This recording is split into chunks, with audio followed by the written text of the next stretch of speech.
చలికాలంలో పళ్ళు పుచ్చిపోవటం ఎక్కువగా ఉంటుంది. పళ్ళు పుచ్చిపోవడమే కాదు, జివ్వు మంటం కూడా ఎక్కువగా చలికాలంలోనే ఉంటుంది. అలా ఎందుకు జరుగుతుందో తెలుసా? చలికాలంలో మనం వాటర్ తక్కువ తీసుకుంటాం.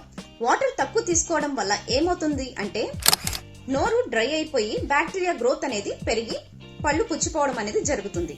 అంతేకాదు, ఈ చలికాలంలో ఎక్కువగా మైదా ఫుడ్స్ అంటే పిజ్జా, బర్గర్లు, అలాగే పునుగులు, బోండా, ఫ్రై ఐటమ్స్ ఇలాంటివి ఎక్కువగా తీసుకుంటూ ఉంటాం.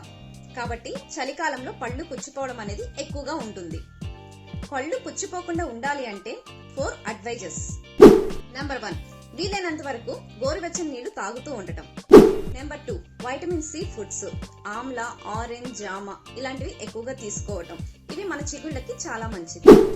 Number 3, calcium and vitamin D foods ని ఎక్కువగా తీసుకోవటం. పెరుగు, నువ్వులు, రాగులు, ఎగ్స్, మష్రూమ్స్, ఆకుకూరలు ఇలాంటివి ఎక్కువగా తీసుకోవటం. వీటి వల్ల మన టీత్ ఎనామిల్ అనేది స్ట్రెంగ్త్ అవుతుంది. నెంబర్ 4, గ్రీన్ టీని రెగ్యులర్ గా షుగర్ లేకుండా తీసుకోవటం వల్ల దీంట్లో ఉండే ఫ్లోరైడ్ మన టీత్ ఎనామిల్ ని ప్రొటెక్ట్ చేస్తుంది. సో కోల్డ్ వింటర్ లో పళ్ళు వార్మ్ గా ఉండేలాగా చూసుకోండి.